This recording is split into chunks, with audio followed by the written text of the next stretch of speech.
Sandro Dias is a 50-year-old Brazilian skateboarding legend. He's a 6-time vert world champion.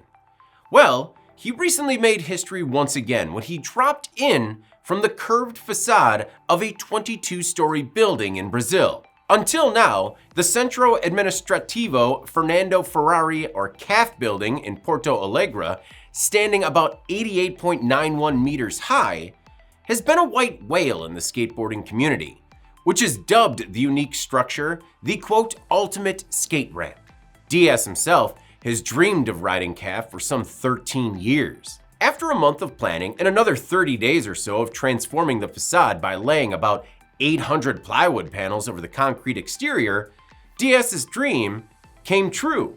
The stunt, dubbed the Red Bull building drop, was incredible, with Dias hitting 64 miles per hour after starting from nearly 70 meters high. With a 60-meter drop, Dias experienced a peak force of about 3.9 Gs, the equivalent of supporting nearly 4 times his own body weight. Dias started at 55 meters high and worked his way up the ramp gradually with successful attempts at 60, 65, and 70 meters respectively.